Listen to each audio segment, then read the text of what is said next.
was about a year ago that Jamie and I were having lunch, and we were talking about the projects we both might be working on. For Jamie, it was the role of King Lear, a role that had been roaming in his consciousness for some time, a role that caused him to pause and really consider the enormous undertaking and the resources that he would have to commit.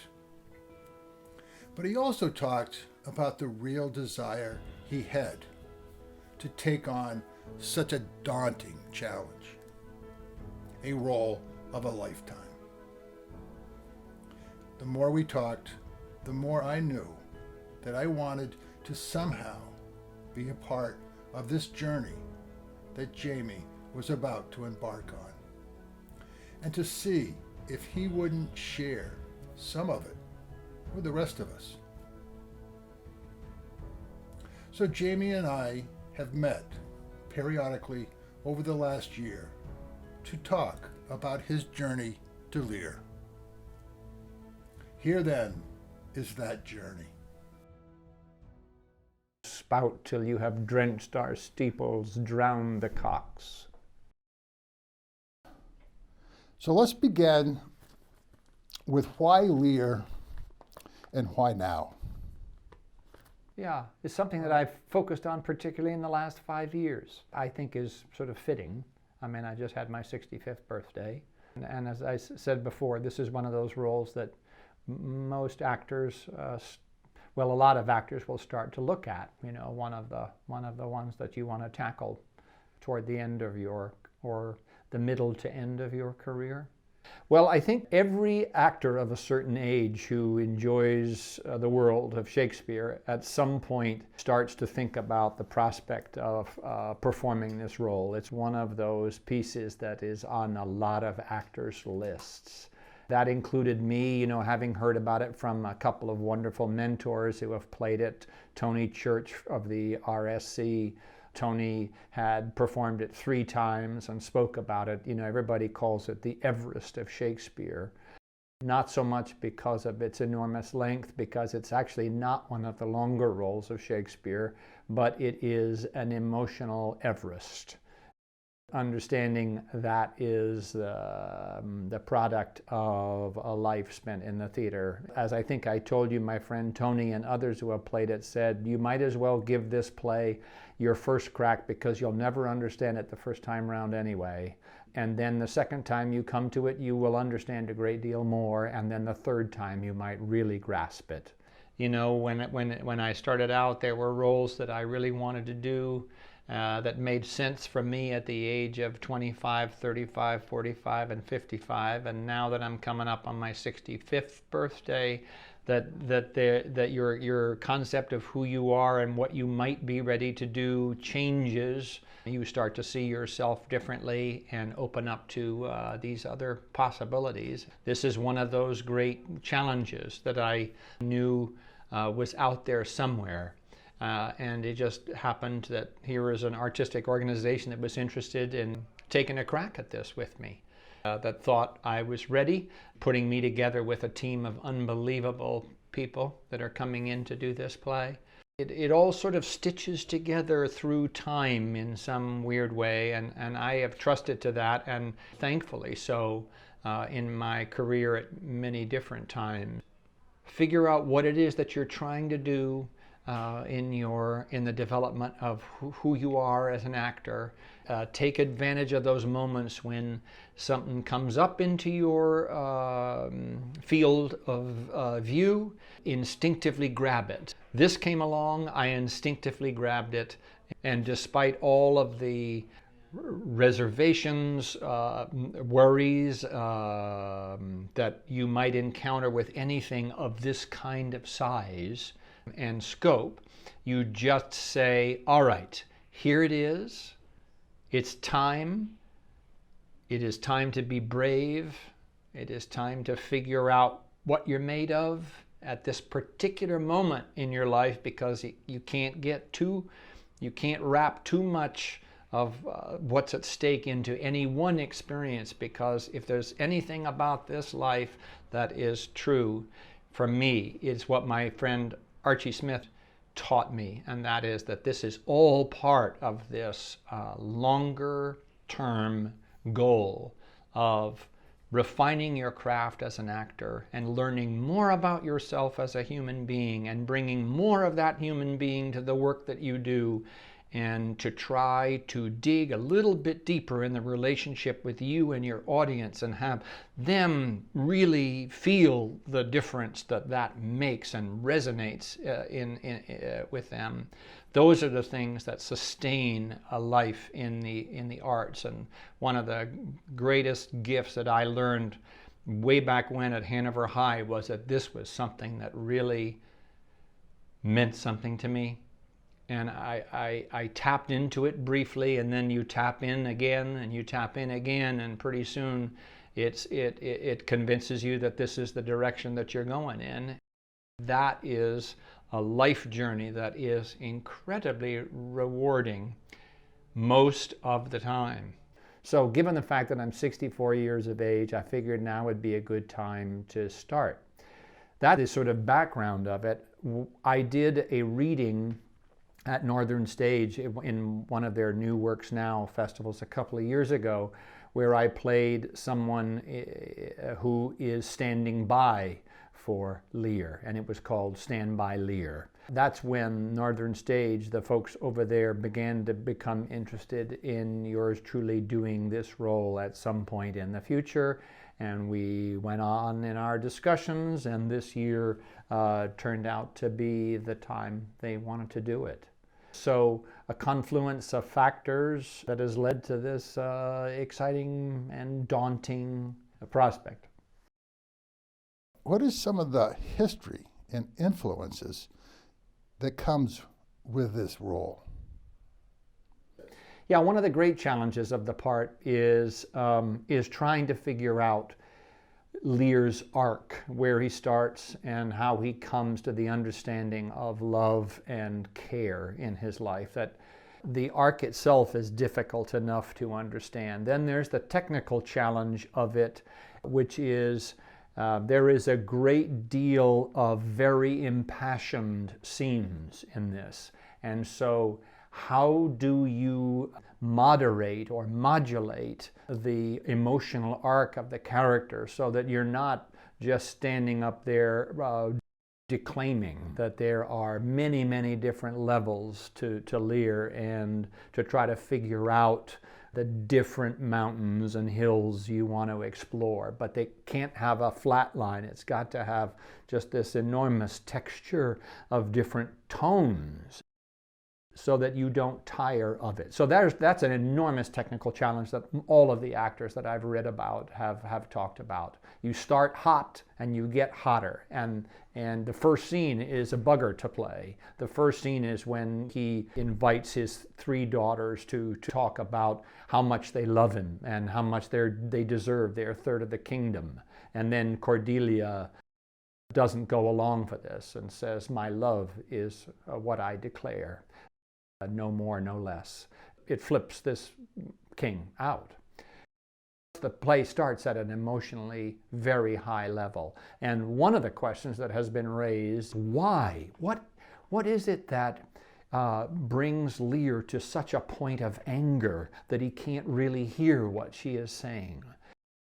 People have postulated that in Simon Russell Beale's performance of this remarkable actor, that he explored the whole world of Lewy body dementia and what that means. And that is part of, here's a very capable king who has done great things in his time as king.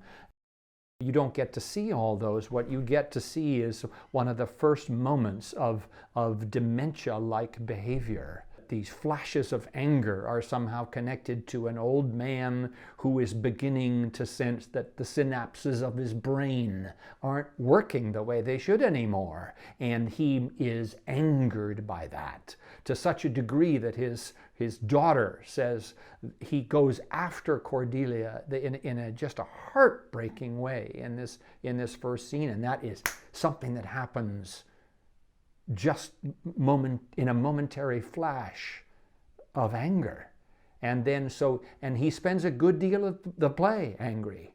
And so that is not a sustainable line. You can't do that. You have to figure out the hills and the valleys of this performance. And one of the things that we're going to be exploring in this production is when he is speaking almost to himself, and to bring that down into a much more personal dialogue. I don't want to go mad. Fool, I shall go mad. And those concerns that he has about his own mental abilities right now, and that he can feel the synapses splintering in a variety of directions, and he ain't got no control over what he's going to forget next, what he's going to remember next, who he's going to attack next. And that's all a very, very rich ground to explore as an actor. That's part of the complexity of this journey that is really exciting and really daunting as an actor to explore. But I'm very, very excited about it because it's such a great challenge, and you know the great actors that you admire so much that have tried this. It feels like a mountain you really do want to climb. So Everest is daunting, yes, the air is really thin, and it is a challenge. And so if you believe that you are up to the challenge, and I at least believe I'm up to the challenge, whether or not I make the peak or not is yet to be determined. But so it is daunting, but not in a negative sense. It is just, you better wake up, recognize the difficulty of the climb, and embrace it, train for it, prepare for it. And then there is that added element of that's unpredictable, of whether or not the weather cooperates, to continue this analogy, and whether you get there. That is what's fascinating about it. And I think I've only felt that a number of times in my career where the projects seem daunting in that way, that you have a certain respect for the challenge that you're about to face. And then familiarized through my research with a lot of other performances. And that's fascinating to see and understand what different actors wanted to bring out and how they went about it and the choices that they made. That populates this research and is written about at length.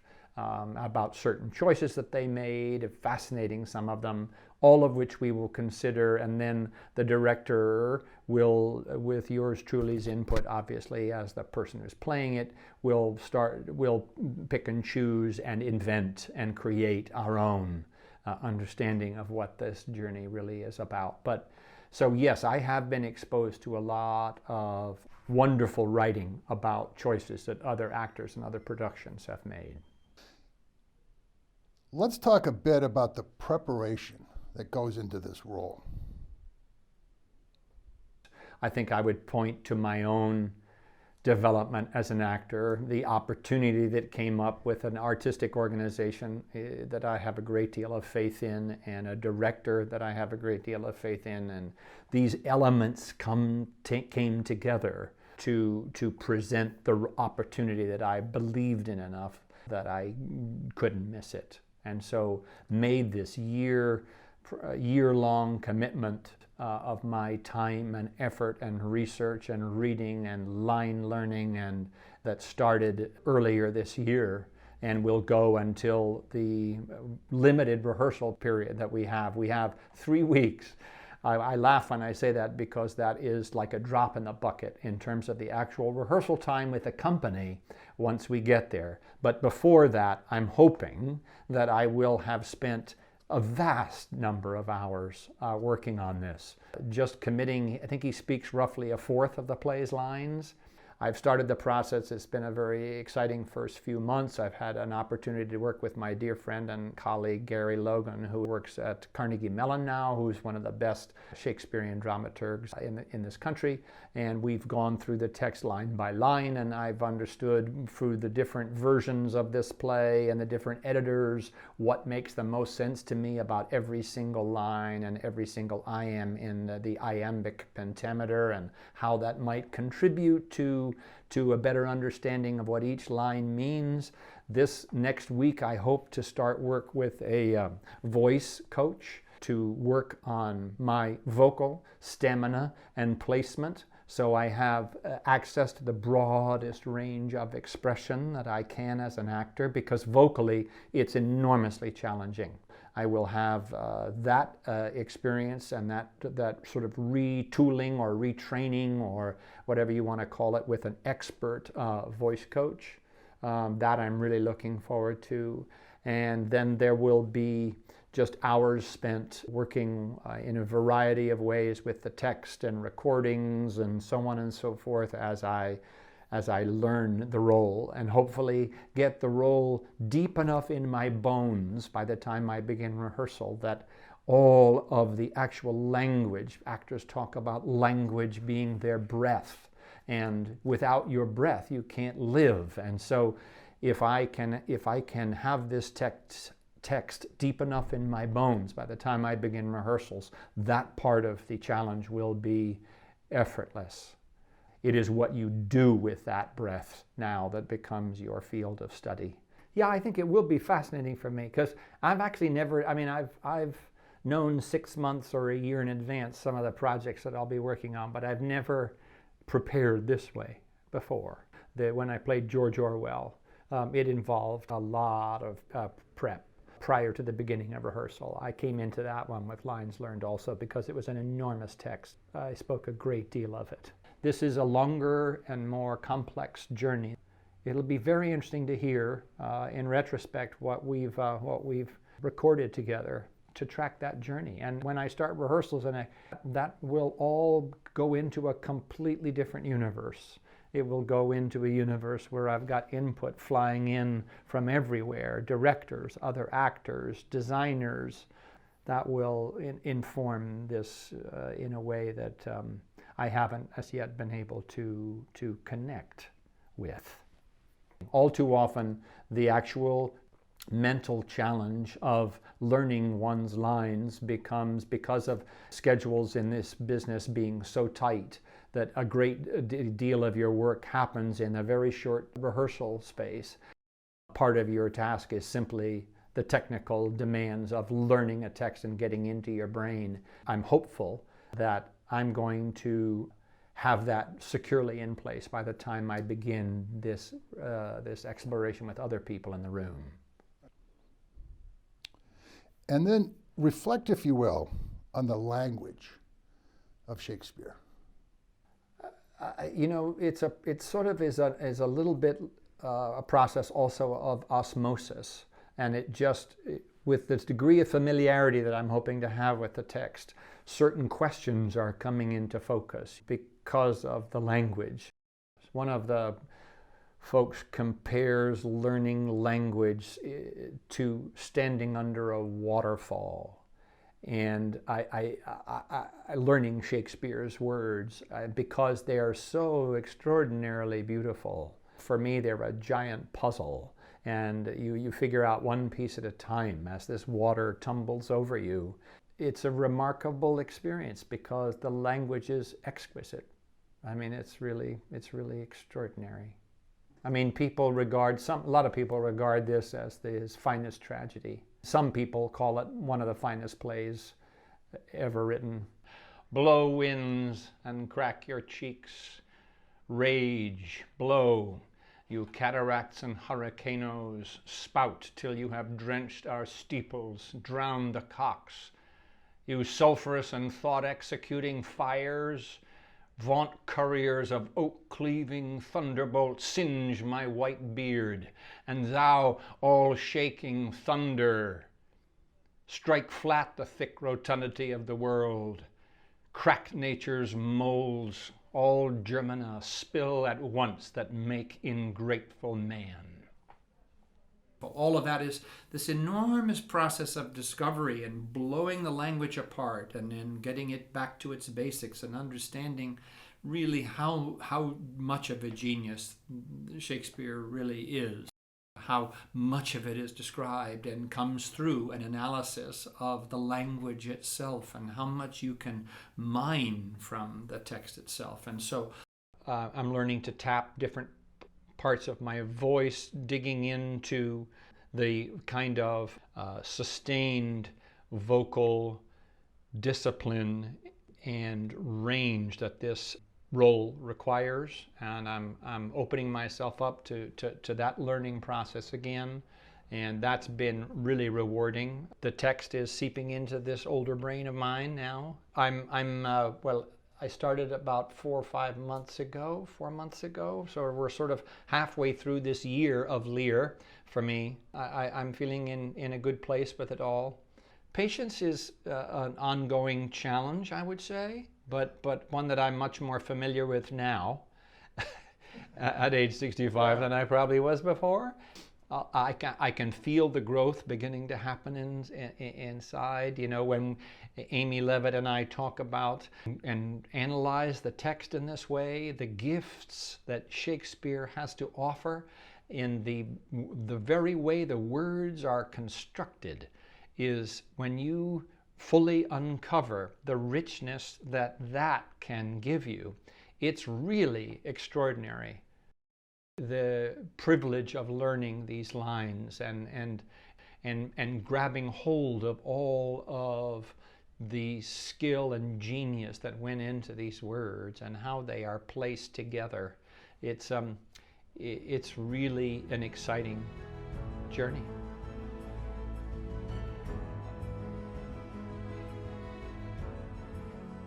There is no doubt that there is a part of King Lear that is a narcissistic personality. He's very used to seeing himself at the head and at the center of everything. And the way he treats people is incredibly self-centered. Whether that's a function of his previous decades as ruler, or whether that's a function of his dementia, if that's the way we go, or some combination of those two things, I don't know yet. But he is clearly a man who is used to getting his own way, calling all the shots, and very used to people scurrying about him, keeping up with what he wants.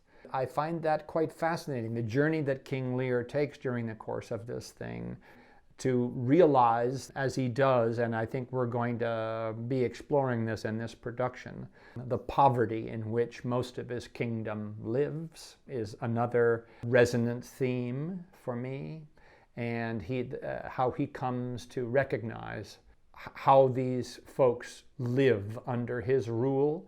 And then at the center of the play is this understanding of what actual love might look like, and that he learns how to care for and recognize the love of his daughter and others in the course of this story. And that journey of recognizing what that means, I think, is also very resonant.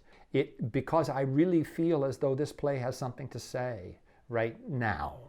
And I'm very interested. I'm always fired up by things that speak to issues that I am fired up about. It increases the connection between the actor and his or her material. And whether or not this play speaks to all of that, it speaks to enough of it and asks questions about similar things. I feel like I can connect to the play using the fuel that the current situation provides me. What Lear goes through in the course of this play is just really amazing. He starts out and ends in a very, very different place. And this is a really interesting thing for us to decide, but this is a man who's used to complete power, who gives it all away and learns a great deal in that process. But he starts out as somebody who's the world revolves around his being. His country revolves around who he is. He is in many ways a narcissistic personality, and he believes that the world revolves around what he does and what he says. And when that starts to go awry, and it's a shocker. You know, he learns such an enormous amount about love and about his subjects during the course of this thing. Unfortunately, it happens, and that's one of the tragedies. One of the things that makes this a tragedy is those lessons are learned way too late. He learns about his subjects in this wonderful prayer that he gives to the elements when he's out on the heath. He really begins to understand that he's taken too, as he himself says, he's taken too little care of this. Well, let's see. It's October the 14th now. I am roughly 2.5 months away from first rehearsal. I have learned about 2/3 of the text now, I would say, roughly speaking. I'm learning the 4th and 5th acts now. And it's beginning to sink into some deeper place. So I'm hoping that by the end of this month, I will have all but 1 or 2 scenes memorized, purposefully holding off on until I have a chance to speak with the director about. But everything else should be in the brain. And then I'll have 2 months to let that sift and work through. I've had an opportunity to work with Amy Levitt. She has been helping me with the language and my voice. That's been a great journey. All of the work that I've done to date, working with the dramaturg, working with Amy, and letting this sift through my own brain and my own notes and reading process, I feel pretty immersed in it right now. What I'm trying to do is to learn the text without a whole lot of assumptions about how things are going to be played and what the moments are like, because we have yet to begin the rehearsal process. So I'm trying to learn the lines and analyze and understand and appreciate the text without jumping to too many conclusions yet.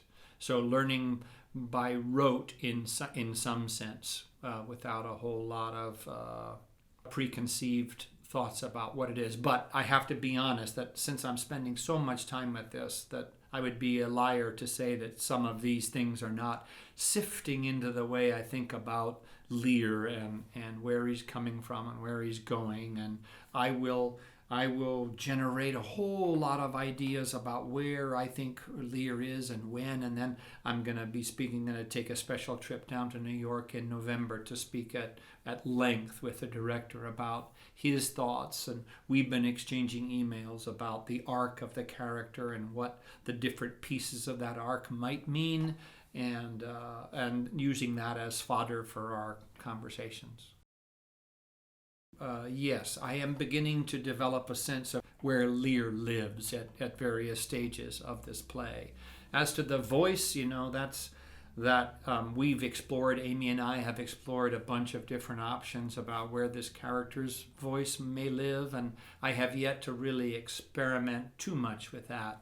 But she has challenged me in a wonderful way about not assuming that Lear is one thing or another, but trying to allow me and put me in a neutral place where during the rehearsal process I can jump off and be in any of those places I need to be and allow my voice to reflect that. I think it's incumbent upon you as an actor to come up with the backstory, and incumbent upon the director to flesh out that backstory so that all of that is in operation in all of the characters' lives. That's crucial to understanding where he is when he begins the play and the reasons that he is who he is. It's come from a life of experience. He's 80 years old, a lot of years as a king, a lot of very complex familial relationships with his daughters and his wives who are no longer present, and all of the characters of the play.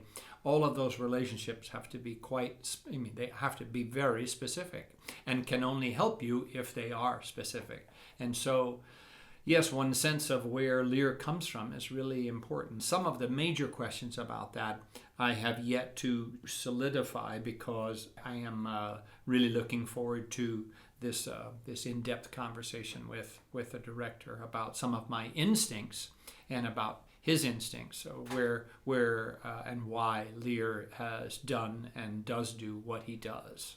And so that's a crucial part of what we as actors do, is to come up with to really flesh out the specifics of a life. And then you figure out as much of that as you can up to the point where the story begins, and that helps you launch in with a full boat, so to speak.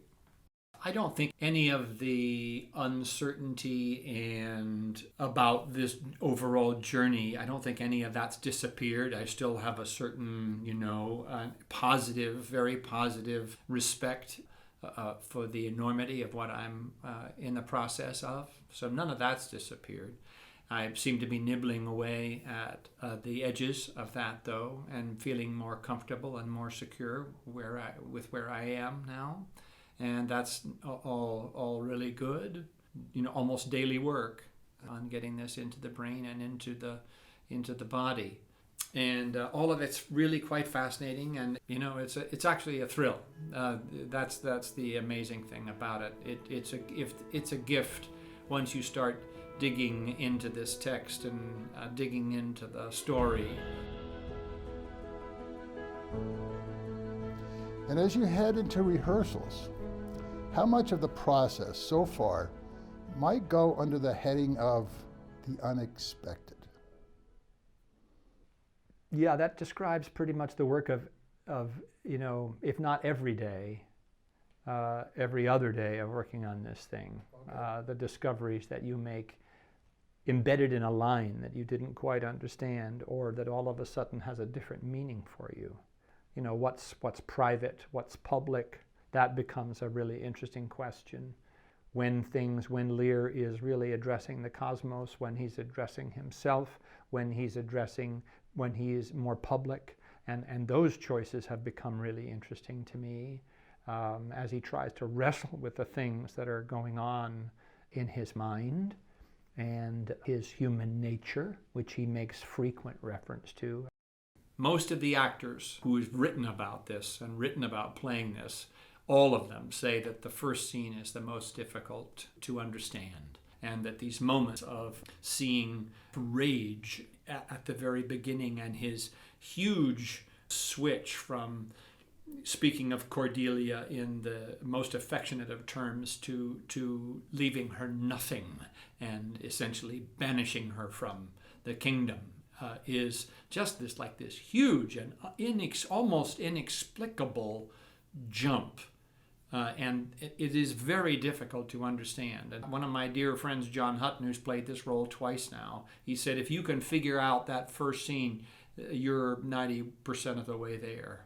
And so it's incumbent upon me to try to understand how he makes these huge leaps, and his very specific relationships with his daughters, and why he views Cordelia's refusal to acknowledge and to say in public how much she loves him, and that why that essentially blows a fuse in this man's heart and brain. What that huge shift is all about is a tricky thing. And everybody speaks about it. There is certainly an element of dementia here in the course of this play. His language becomes all entangled and quite sharp in others, but he is traveling in the ether at that point. His mind is like a mind in a high fever state. He loses his sense of grounding and anchoring in the world and starts to travel into very, very different kinds of places, and then comes back from that journey to meet with his daughter again, to meet with Cordelia and understand where he's come from, and a bit about what he's done, and a bit about the love that he's never expressed and never really truly appreciated how deep he himself has felt it. It's all, you know, these huge this huge arc that's happening. Yeah, no question. I mean, it's all, some of these pieces. It's interesting, you know. Some of these pieces are sort of beginning to land in an overall understanding of where this, what drives this character and where he is at different times. And, you know, if I'm lucky, more pieces will drop in the next couple of 2.5 months before I begin. Several more pieces will drop in the course of rehearsal, working with other actors and with a director. And if I'm lucky, I'll understand half of them by the time I open. We're not the first who with best meaning have incurred the worst. Shall we not see these daughters and these sisters? No. Come, let's away to prison. We two alone will sing like birds in the cage. When thou dost ask me blessing, I will kneel down and ask of thee forgiveness. And so we'll live and pray and sing and tell old tales and laugh at gilded butterflies and hear poor Rose talk of court news, and we'll talk with them too, who wins and who loses, who's in, who's out, and take a punch. If I had my hands free, and take a punch. Yeah, I'm thinking your hands need to be free. And I would take her down with me somewhere. Yeah. I mean, we can hold. Let me just talk to my daughter here for a second, and we're gonna go over here. Okay. And we're gonna have a chat. Yeah, that's fine. And Hannah, if you kind of treat, thank you. And then, you know, as my dear friends who have told me about this role, is that you will never get all the pieces in the first crack at it. You will learn a lot about this, and you will get to a certain place in the evolution of your understanding about what drives Lear and how this all works, and then you need to do it again. But for right now, all I've got is the one on my radar, and I'm tremendously excited about the discoveries I'm making. And equally exciting actually is the very process of discovering the questions, allowing those to inform this dialogue that I have with the director and with myself, with understanding the really deep things that are in operation here. But I think the one thing that I will say is that the respect for the text is extraordinary right now, and learning and appreciating where Lear goes in these moments and the sheer beauty of the language and the process of discovering himself or rediscovering himself is a great thing to do at the age of 64. And how much of you goes into the role of Lear? Oh, it's really interesting, you know, this process of working on something this large, because, you know, you wake up in a cold sweat occasionally realizing the mountain that you've got to climb. And then there are some moments like yesterday where I was learning going over my lines in the car, feeling like most of it's in the brain. Granted, that's only one part of this venture, right? That's the easy part. The easy part is learning the lines. That's what most people who are outside of our business really don't understand. That's really the most easy part. That's just like a muscle, and the more you use the muscle, the better you get at it until you get to my age, and then it all goes to hell in a handbasket and takes you twice as long to do as it used to. But really, that's just the beginning. But this process of learning the lines is also at the same time about digging into the thought process of a character, the thought process of King Lear and what journey he's going through. And so I feel like I've spent a lot of time inside this journey now. Now, I've worked with, since we spoke, I've worked with the director going from beginning to end of the play. really taking a look at his ideas about what's happening with Lear and my ideas about what's happening with Lear, and trying to figure out where the major question marks are, what's still fuzzy, what's still unclear, what's still up for grabs in rehearsal, what we will try to discover. And that's really interesting to me. So I have some major question marks that I don't understand yet, and that I will learn once we start the rehearsal process in just 2.5 short weeks from now. You know, I forget when did we first talk, you and I? Yeah, so I've been with this thing for like 9 months now, which has been great and a wonderful way to learn this. It's a luxury that a lot of actors simply don't have, that I've had, to live inside this text for that long. And I hope, I hope that it will stand me in really good stead as I go into rehearsal. Not only because of the lines and all of that, the text will be in my head, but I'm beginning to be able to breathe the character a little bit. And that's a good place to be. Yeah. Yeah, you have to have the whole thing in your head, and in order to be able to track what's happening to you, right? So that's been an interesting process. I'm a good distance down that road now, and that's really good at this time. I feel like on December 27 when we start, that I might actually be prepared in the way that I wanted to be. Can we try that again? But the same entry. Same entry.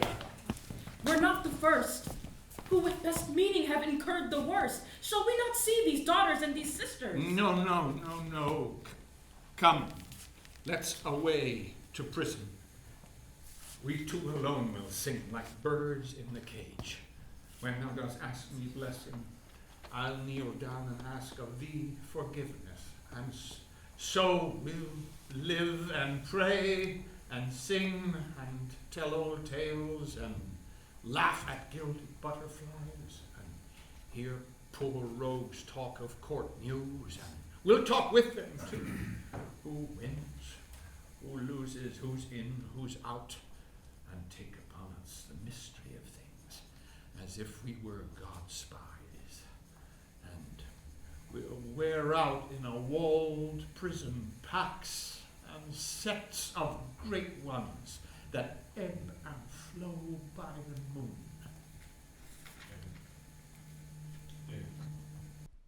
And what might you like to share with your students about this role and acting in general? One of the principles that I try to relay to my students, which is the concept of the invention of language in the moment. And I don't know if we've talked about that before, but everything of what we say, unless it's a memorized speech or something that's read from a text, is invented. In this case, it just happens to be invented in the most beautiful language ever written, and so which makes it doubly extraordinary. It's all in iambic pentameter. The choice of words that Shakespeare has produced, which is extraordinary. His vocabulary is, and his way of expressing this is beyond beautiful. I mean, in most cases, and so the idea that you're inventing words in the moment, and they just happen to be in iambic pentameter and the most gorgeously expressed thoughts that most anyone has ever written in the English language, is something to behold. And so, and I try to encourage my students to understand is that that's what makes it alive, that's what makes it active, because you are actually trying to go through a thought and trying to communicate what that thought is and trying to find the words to communicate what that thought is. It just happens to be this extraordinary language that is the basis of all of that. And so that would be one thing. I keep on reminding them, you don't know what you're going to say in the next sentence before you get there. And so don't get ahead of yourself.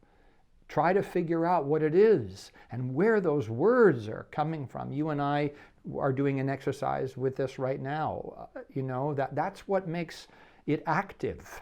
And that's what makes it come alive, you know. And so that's one of the things. And the other thing that I suppose I would say to my students is, welcome to my life. You asked me how nervous was I.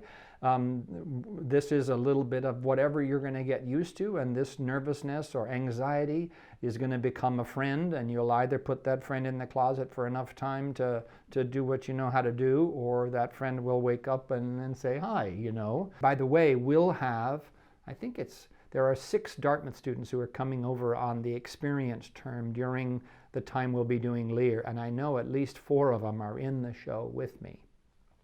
One of whom is going to play my daughter Cordelia. And so I will be working with my students. Now, our relationship when I'm in rehearsal and performance will be quite different. A professional actor who happens to be their professor go through this process and fall and get up and fall again and get up and see what that process is like for them, so that they understand how vulnerable and how tricky a process this is. It'll be really interesting. It'll be really interesting. And you know, the director will be doing most of the talking to them. I won't be coaching them. I'll be coaching myself, and that'll be plenty. I'll have plenty on my plate. But I'm hoping that they can learn by just observing and asking me questions when possible. I hope that they will see in practice a lot of the things that we've been talking about in theory and the things that I've been coaching them on. I have several of my students are going to be with me in King Lear. So that'll be an interesting time. We try that all again from the answer. Yeah, because it feels, this moment does not feel terribly public. Yeah. And I guess, so I don't know what the arrangement is here. I mean, when she is saying, you know, shall we not see these daughters and these sisters, what are we getting at here? Is this is she speaking to me, to Edmund? In other words, what authority do I have anyway? If she said, shall we not see these daughters and these sisters, and I said, sure, that's a good idea, what would the outcome of that scene be? Conversation is more between the two of them. And that I'm the one who says, no, let's not do the whole abasing ourselves at the feet of the sisters. Fuck This that. is all very helpful. This is great, because then if you're, who has Jamie, is that Max? If you've even been gotten more here by that point, and she's more talking to the guards and to Edmund, that no. And then you could even assure Max in that point, Yeah. like, don't worry, I'm actually going to get her to prison. Yeah. And that could give him cause to release you, and you could then go to her.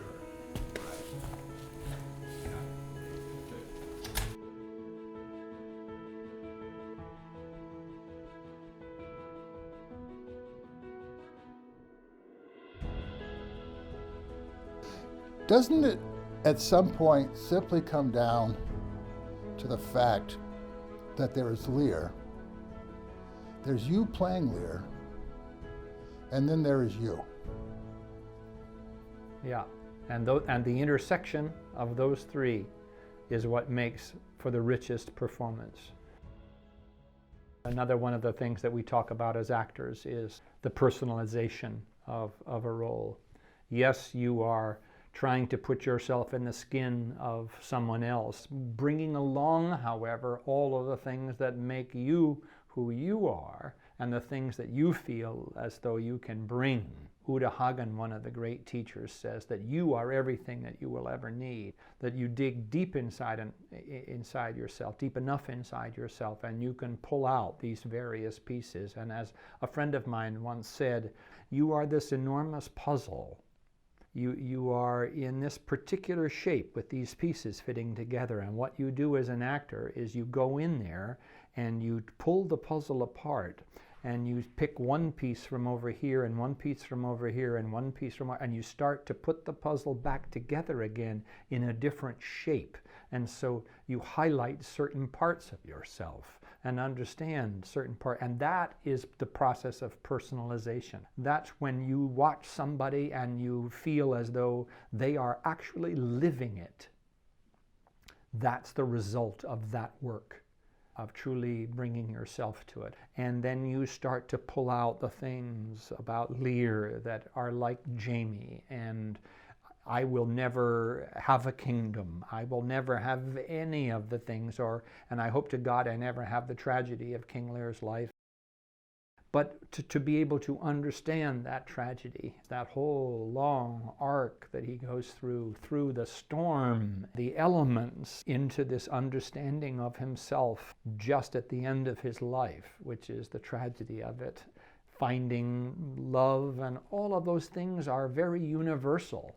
They're just in different proportions in me than they are in Lear. And so what I'm trying to do, as I said, is to turn up the dial hot enough that I can understand where Lear is coming from based on things that are in my ken, that are in my life experience. And hopefully the twain meet somewhere between King Lear and the actor, and that comes alive in a meaningful and honest way.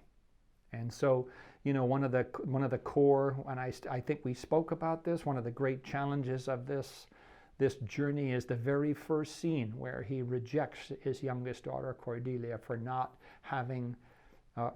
being able to tell him in public how much she loves him in the same way that his other two daughters do. And he snaps and reacts in ways that you just cannot believe you're seeing in front of your eyes. And to make sense of that move is the critical piece of figuring out how this journey begins.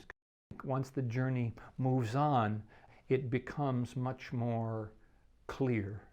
And the other actors that I've spoken to in the past about this have echoed this sentiment. They've all talked about how difficult this very first scene is. And so I look forward to that. That's a great challenge. I think we've talked, you and I, about how often the word nature appears in this, and there are all sorts of meanings of that word.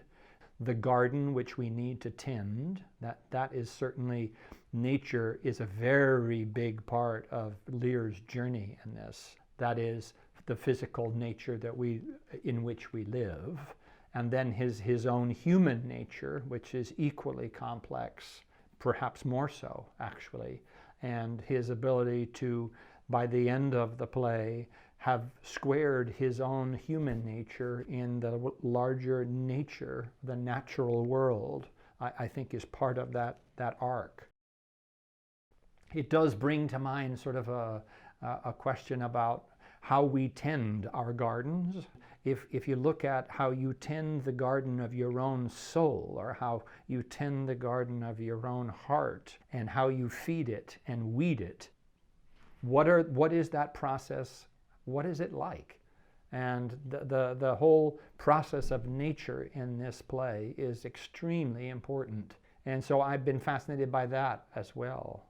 Yeah, I think the thing that is probably resonating very strongly with me at this point is that I hope I will be able to do a combination of two things to bring all of the study of the last 9 months or so into the rehearsal room as I begin this rehearsal process.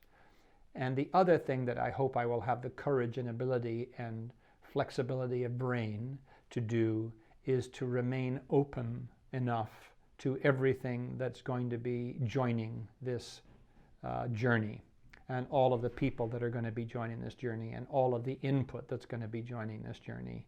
And if that requires a vulnerability and the recognition that you don't have all the answers. I join a community. As soon as you put another actor and start in front of you and start talking to that actor, your whole world changes. It's a different experience. It's not a tape recorder. Yeah. It's not a tape recorder. It's a whole life that's developing in front of you, and you have to have the courage to take that, receive it, and then send. And that's part of what makes this magic between two people. How are you feeling about where you are at the moment on this incredible journey? Yeah, it's been extraordinary so far.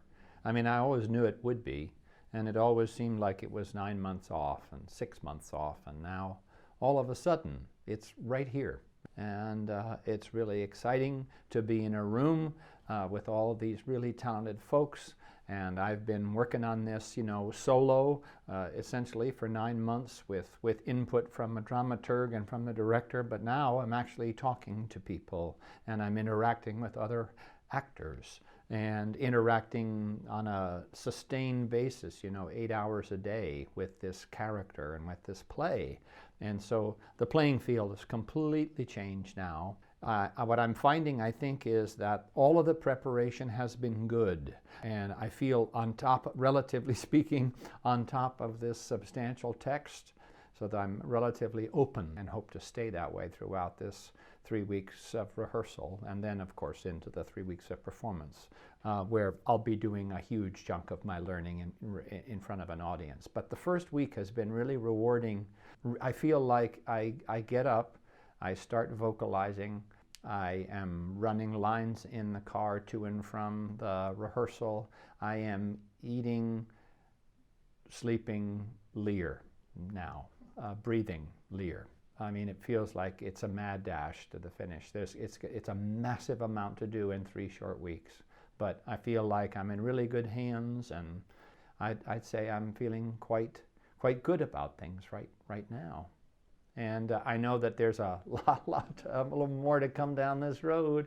I've seen with the costumes and had the first costume fittings, and sort of beginning to see what that's like, beginning to think about what we want to do in terms of the age makeup and all of those other choices, and experimenting with where the voice is sitting and the level of madness that we are wanting to achieve and what that's about specifically.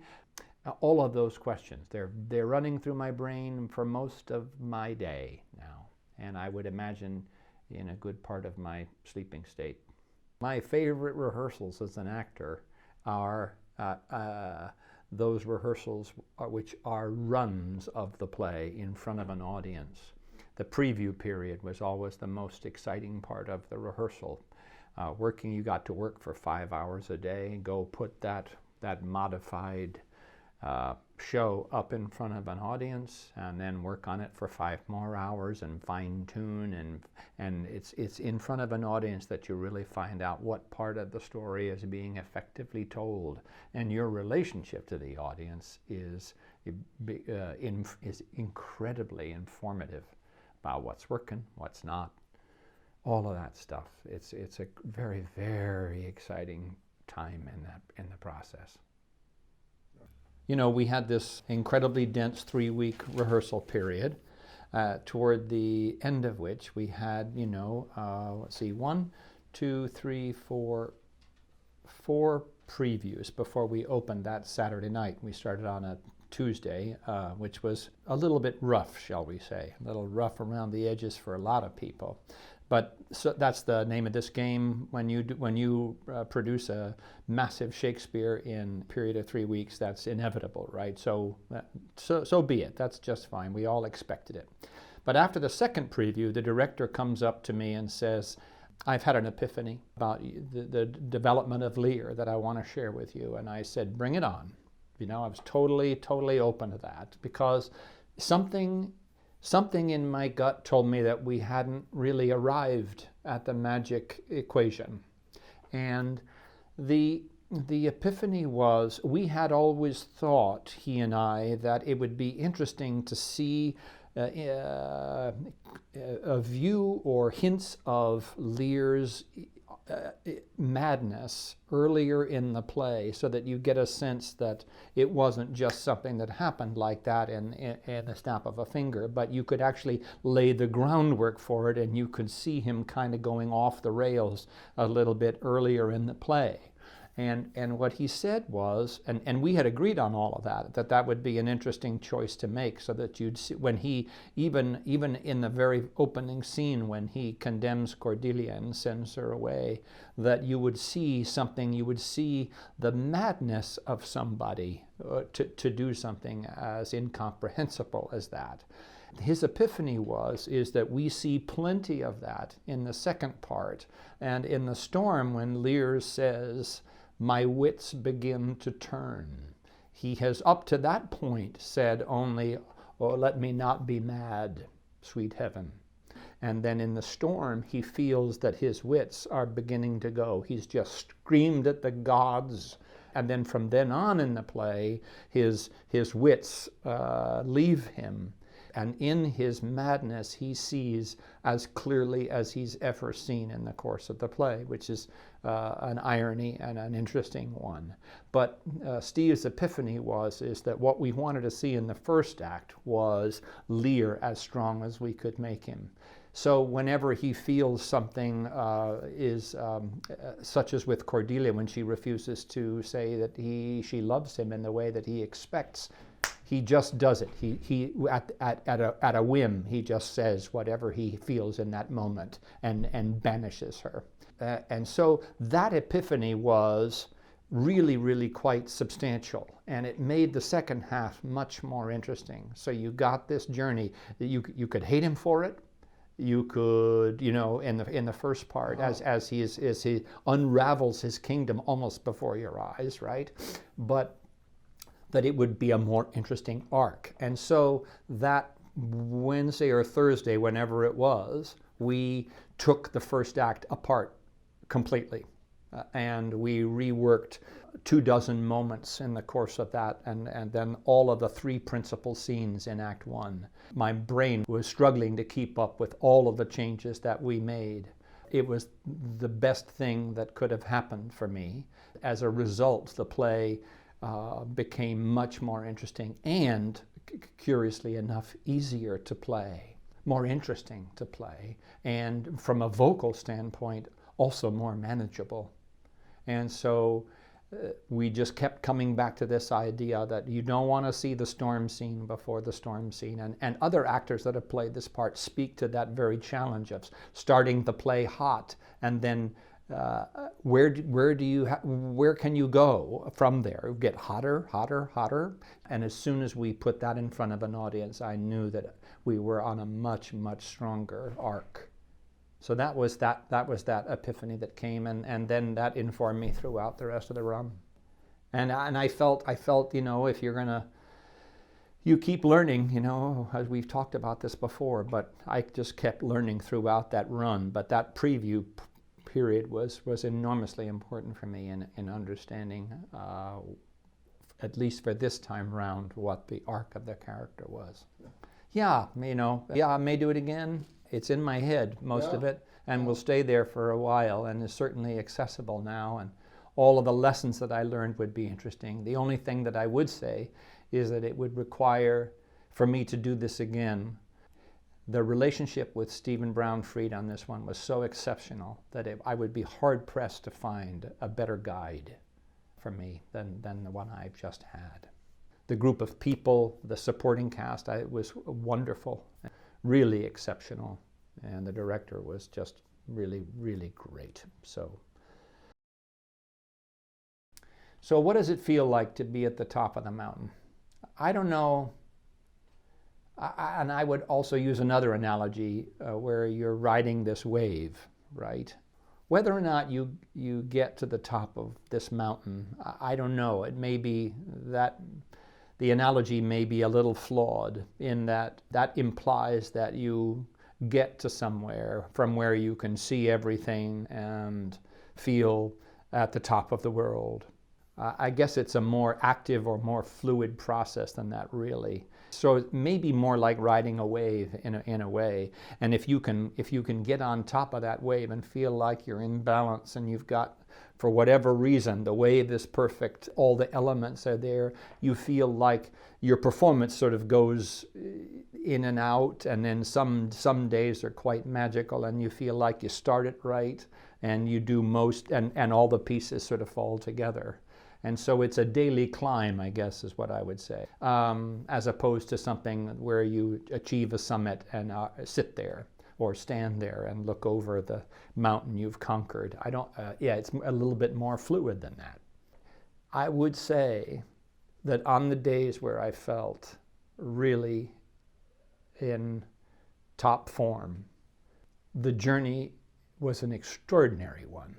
probably ranks up there in terms of the climb or the wave or whatever with the top 5 or 10 in my life, because the journey is so large and the arc of the character is so great. That's what actors speak about. The arc is huge. He starts in one place, and by the time the play ends, he's in a completely different spot with a different set of understandings and appreciations for what makes human beings tick and what love is and where he should have been during his reign.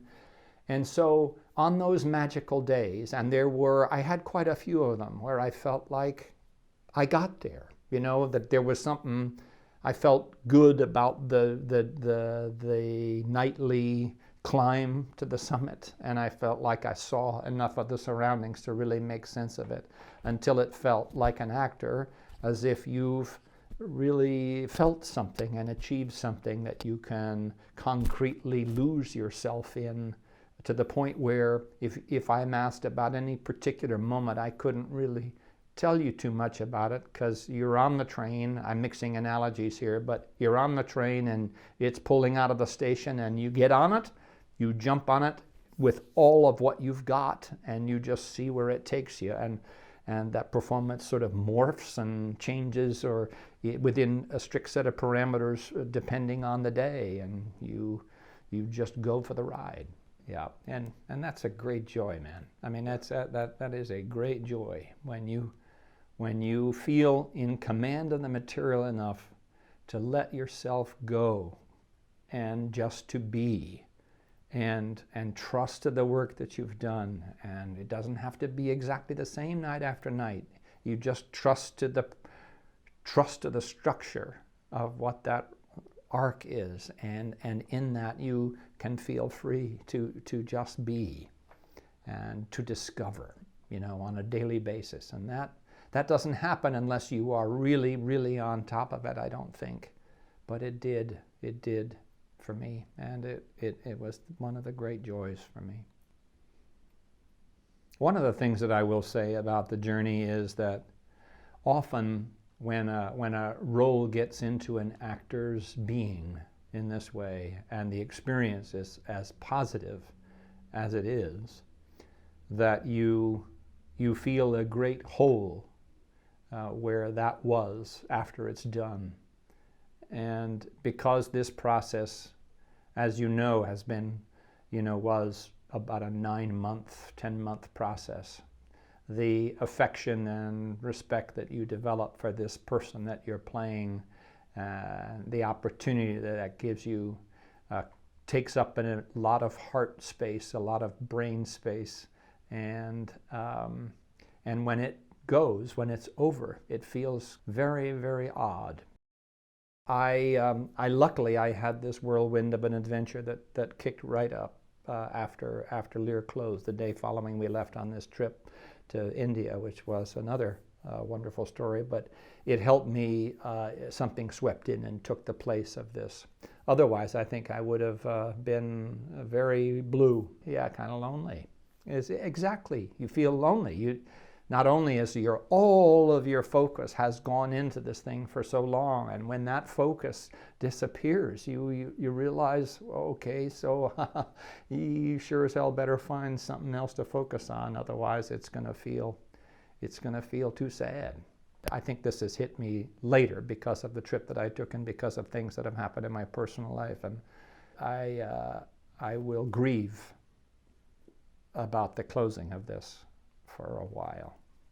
And that's part of what we do when you're lucky enough to feel like you've accomplished something.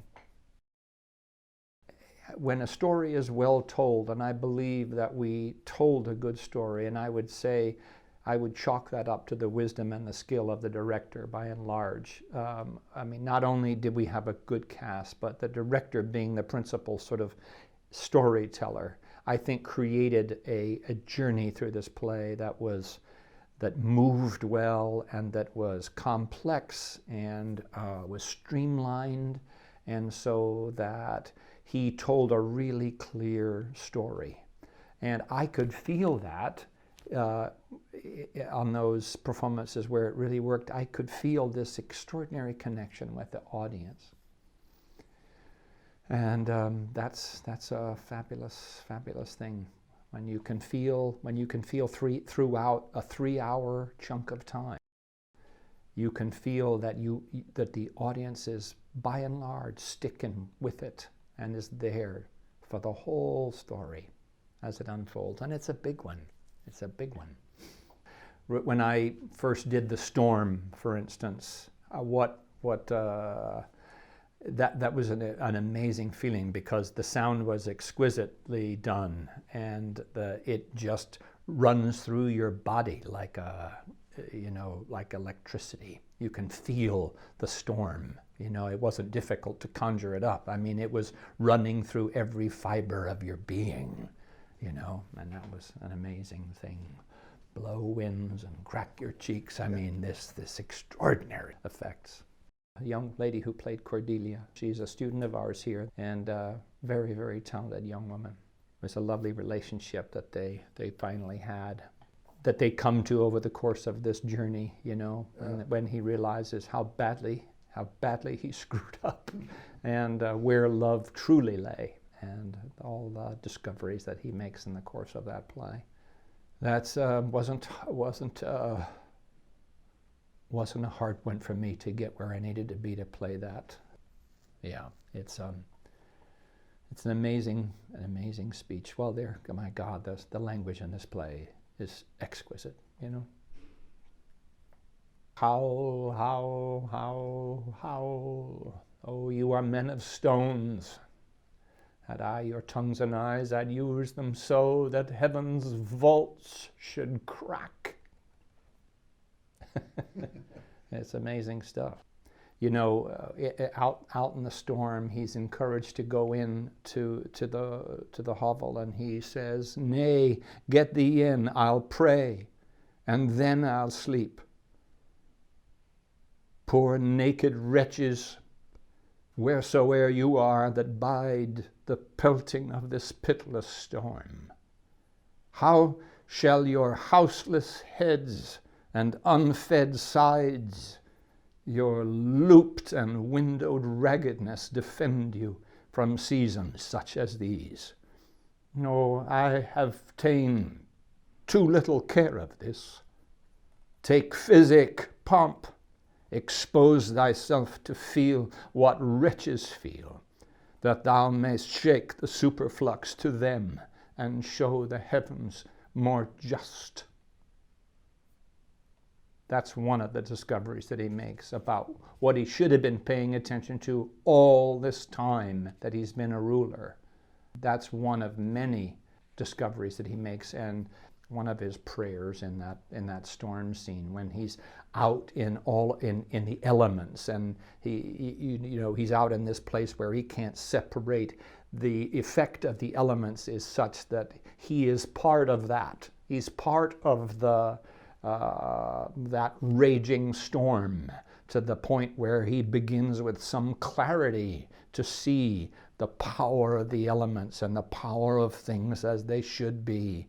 And it's the beginning of this enormous discovery process that descends into his madness and then comes out the other side with some of the most crystal clear observations about humanity and justice and love and life. And man, you can't describe a fuller journey than that.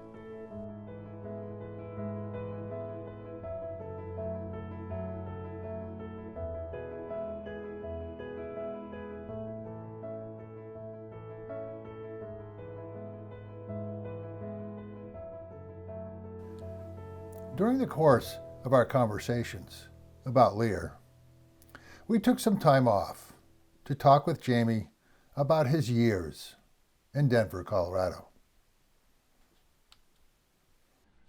Yeah, the Denver years were an extraordinary time and an extraordinary period of growth for me and my family.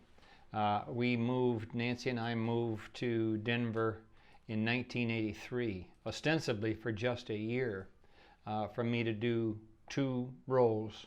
My colleague Peter Hackett, who was acting artistic director then, said, I want you to come out for an entire year. So I did, and with the idea that I was going to come back to Los Angeles and continue my career as a writer and whatever else I was doing there. Nancy and I remember it was a very difficult decision for us to go to Denver, and we climbed Mount Whitney during that period of time with some friends of ours from LA, and it was on that trip that it became clear to me at 14,000 feet or so what I needed to do. And so Nancy and I drove out of LA in 1983. 23 years later, we're still there. It was a remarkable period for me. The decision to go was exactly right. I'm so glad I did. Donovan Marley, the artistic director, after that first year saw my work and said that he'd love to have me stay and be a principal artist with his company. Nancy and I went back to Los Angeles, packed up our stuff, and moved out permanently. It was there that we had both of our kids, Jenna and Oliver, and started a life. And for an actor, having an artistic home and a means of financial support was an extraordinary thing. I had a 9-month contract, which for an actor is a lot, for 23 years running. It was just an amazing growth time for me. I worked with many longtime members of the Denver Center Theater Company. We became fast friends. We understood each other's acting vocabulary. We worked very fast. And it was a resident company. I got to know these people just famously well and we understood how each other worked. I understood how the directors worked. They understood how I worked. And so we established this extraordinary vocabulary and shared history. It was extraordinary. I had some what I consider to be the largest successes of my acting career in Denver, and I had some notable failures, which is part and parcel of what we do. You really do have that huge range of experience. Sometimes you dig down in yourself and you find something new, and the world opens up for you, and you recognize all of the things that are out there in front of you that you have to learn. And then there are those other times when you just can't seem to freaking find what you need to find. And you just beat your head against the post and nothing is happening, and you don't seem to develop or learn or let it sift into your brain. It just doesn't happen. So there was this wide range of experience while I was there, on the low side to the very high. And there are some notable ones. The first one was in my very first year that I went there. That was when I acted with 104-degree fever in a play called Spoke Song, on the closing night of Spoke Song. And then I promptly went home and fell into bed and didn't get up for 3 or 4 days. But it was a remarkable experience because of the fever. I was flying, absolutely flying, uninhibited, completely uninhibited. The brain is on really hot, and for some reason the synapses were all working, and I was emotionally connected in a way that I had not been before. That was one of my wonderful formative lessons, and you can spend a career trying to reconnect with that very same feeling when you are inside something to the extent that you forget about you don't forget about the audience, but they are just simply there to be a part of it, and you are so completely inside what you're doing that it's transformative. And that is something that actors seek all the time. And it doesn't happen all that often, quite frankly. But I had those experiences over, probably I played 80 leading roles in my 23 years there, something like that. And, 10 of them were pretty good. And the others, it's not to say that it wasn't good work and everything, but it is the rare experience where everything comes together and you feel as though, as an actor, you're opening doors in yourself. Some of the ones that I hold out as transformative, I would say that one was transformative because where it happened in my career, it was my first role in Denver back to being a professional actor, and that was really, really something. In no particular order, I would say Orphans was a show that I remember very fondly. I played Oscar Wilde twice in a play called Gross Indecency. That was really remarkable. I would say The Dresser with my dear friend Tony Church was a really extraordinary thing. For me, it was another one of those moments where something just dropped in, I felt. I learned something. My dear friend Archie Smith always said, and it's something that I've adopted now in my understanding of this art form and what we do. He said, and when he told me this, he was 75, between 75 and 80. And he said, you know, one of the great things about this business, about this craft that we spend decades working at is, he said, you never stop learning. And this was a guy who had been around the barn a time or two. And he still was active, and he still was searching for the way to do something better. And that is one of the things that I have held very, very dear, is that lifelong commitment to a craft that you will never master, but that you will get closer and closer to in glimpses. And that is worth it. That's worth the whole arc of one's career. So those are several, and I know A World of Mirth, I would say, was really, really, that was a dark comedy that I remember, and a lot of my former National Theatre Conservatory students remember that one because it too reached a place of truth that is, that you don't often encounter. It was gutsy, it was dark, it was very funny. I played a dunk tank clown, and 8 times a week fell into a dunk. I sat on a board about 4 feet above 2 tons of water, and 4 times a night was dunked into this tank. I had a very, very close relationship with the audience. Essentially, I don't know if you've ever been to a carny, but the dunk tank clown insults the audience, insults the crowd to the point where they want to purchase these balls and hit and drop them in the water. And so I had this kind of relationship with people in the show and with the audience. It was really, really fascinating experience for me. It sent me into a very dark place and was hard to come out of, but man, oh man, it was electric when it was working. I got a terrible ear infection during the course of that one. And I went to the doctor. The doctor asked me, "So how did you get this ear infection?" I said, "Well, you know, 4 times a night, 8 times a week, I get dropped into this 2 tons of water." And the doctor said, "Well, you shouldn't be doing that." And I said, "Well, I have no choice. I'm going back there tonight. You need to do something for me." And so that's what we did. So those are some of the roles that I remember. I mean, I did so many. I'm sure I'm forgetting some of my favorites. You know, the body of work that you're able to do over that course of 23 years is really substantial. And I hold it as one of the great good fortunes of my artistic life that Peter Hackett invited me out to Denver, and then Donovan Marley invited me to stay.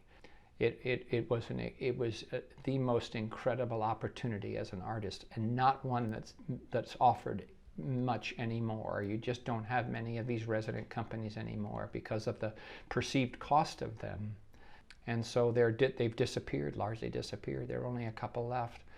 But it was, and Nancy and I made fast friends while we were out there, and we still go back and see them once a year when I'm invited back to read stories in Denver. And it was a community that I was a fundamental part of for over 2 decades. And for an artist to have a home like that, not only to have a home, but an artistic home for that long a period of time is just really, really rare. We raised our kids there.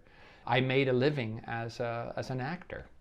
It was during that time that I also began to do as much film and television and radio as I possibly could. And radio was a whole new window that opened up for me. At some point in my Denver years, a guy named Kim McHugh came and saw a show and left a message for me backstage to say he would like to meet me. And so I met Kim, and he said, "How would you like to do a radio spot?" And I said, "Well, I've never done one before, but I would really love it." And so we did it, and that was the first of I don't know, hundreds that I did over the next 4 years. It was a whole new area of my professional life. In contrast to a theater gig where you're rehearsing for 4 to 5 weeks, this is you come into the studio, you're given the script, you look it over once and you do it. And you use your first instincts, and it's great fun, and you create fun new voices for yourself depending on the I was always a character guy, so I was doing pretty broad range of different characters on the radio, and I loved it. Yeah, that was what that period of life was all about for me. One of the things that you learn in this craft is that in order to reach these points where something cracks open, and by something cracking open, I mean something that opens your eyes and your heart and your artistic soul to something that you haven't experienced for. It's like going through a door. In order to be able to do that, you have to have the bravery and the boldness to fail miserably, and fail miserably I did on many an occasion. And that's okay. And the artistic director has to be able to see you through those times when you really are not at your best. And trust that you will come around and do it again. I'm not sure how much of that is perceptible to your average audience member, but you can certainly feel it. So, and the old adage about learning more from one's failures is probably correct. And I still don't know why some of those things didn't work. You know, it's just a mystery. And that's one of those great lines out of Shakespeare in Love. That when asked a question about how it all works, one of the characters says, "It's a mystery." You know, and it really is. There's something, and then you add to that your relationship and how it works with an audience, and that alchemy or lack thereof is quite tangible. And so you add that element, and when it all works and there's that energy that's going back and forth, something truly transformative can happen. It's really quite like a religious experience. And there are a lot of people who feel that there is a great deal of commonality there. It has a lot of it. There's something, it's communal, right? So it's you're in a dark room with a bunch of people. Something truly transformative can happen. The magic really can happen, and it can change people's lives. That shared experience together as human beings is quite tangible. If you're not going to the theater, if you're not going to places where you share these experiences, and you're having them in the privacy of your own house with a glass of wine in hand, and you've got nothing to relate to except for the television, it's not the same kind of event. It's the reason that I love the theater, because of that, what I believe can happen in a room that lifts the experience in a way that cannot be lifted without that alchemy between actor and audience. And we spend our careers trying to figure out how to increase the chances of the magical thing happening. But it's also possible that you've just got 150, 500, 750 people who are not on the same page for some reason. Sometimes it has to do with the actors and the piece. Sometimes it has nothing to do with them at all. It could be the position of the moon, who knows? But it ain't happening. That's one of the things that keeps you going through those times when it just simply isn't really coming alive the way you think it should in front of a crowd. This is a technique that's used by a lot of actors, but it's the concept of dedication. You dedicate your work to somebody in particular, and it's that one person, and that gives you a reason to go on. The theater is not, except for the commercial theater, it is not a recipe for financial success.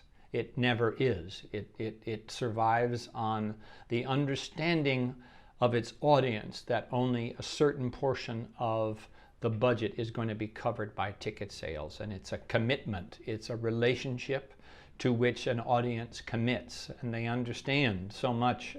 They understand over the course of years, and this was the thing about my relationship to the audience, that they'll come and see a show and it just is not going to ring their chimes for one reason or another, or your performance is not going to ring their chimes, and they say, okay, so that's another piece of theater, and I'm going to come back the next time and see it again, and see Jamie again, or see my dear friends whom they also saw over the course of years and years, and watch them develop, and they feel a kinship to you, and they watch you as an artist succeed and fail, and it is something that they look forward to.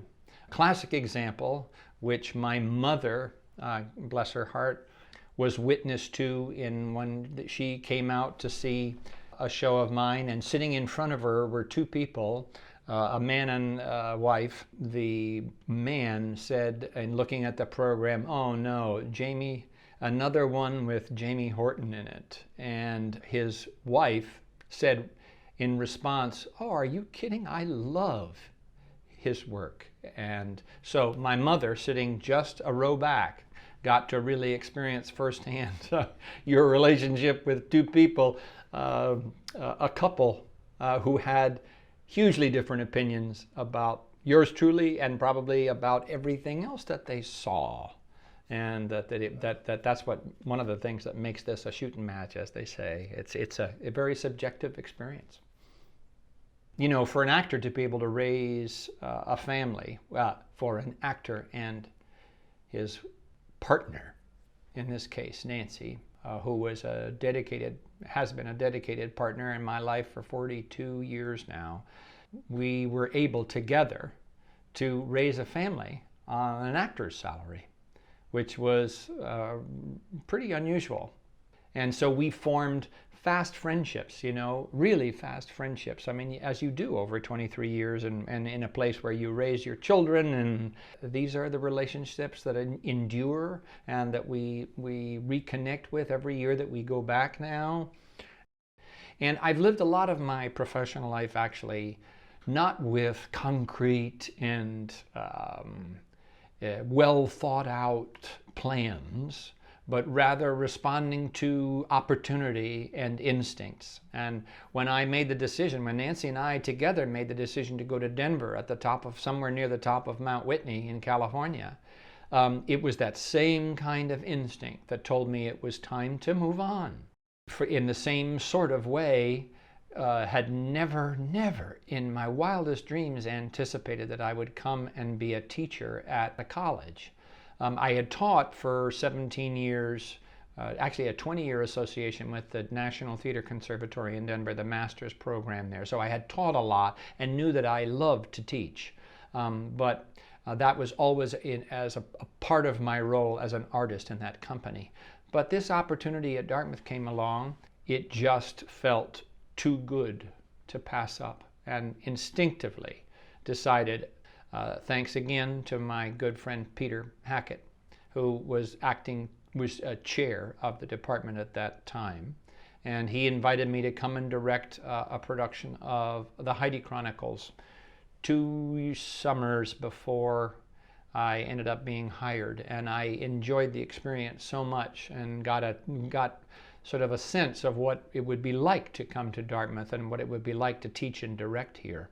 It just had to do with what felt right and a gut instinct about what was next. And so that's what brought me here. That's a decision, as with the one to move to Denver, that I've never regretted. I love to teach and to watch students grow as artists and as human beings, and that's the great thing about what we do and the opportunity that we have. So that's what led to the move here, back across the country, and moving back to a community and directing on the stage, where I did my first semi-professional gig, which is the Moore Theater, just a few feet to our left here, my first year out of Hanover High. And so the circles that this involved were pretty amazing. And I suppose that had something to do with it, that sense of completing a circle, but I never thought of it in that way. And my parents were still here, so that was a lovely thing, because I got to spend much more time with them in their later years. My dear mom has passed away about 9 years ago now, but my dad is still alive at age 98. And then the remarkable thing that happened here was my colleague Carol Dunn got the artistic directorship of Northern Stage. And so for the last 6 years or so, 7 years, I have acted off and on with that company. And so I have an equity theater in my backyard, a place where I can practice my craft now, that for which I don't have to travel out of town and don't have to spend a long time away from home, which I no longer really enjoy doing. When you start looking at a career of about 40 years now, 43 years now professionally, I suppose, you kind of start to see how one thing can lead to another. And I suppose that the feeling that I have is that a part of Denver, Denver will always be a home for us, one to which we return and draw sustenance from. Every time we fly into that city, I look up at the Rocky Mountains and feel like a part of me is coming home. And I get really, it's a profound feeling of belonging somewhere. Profound.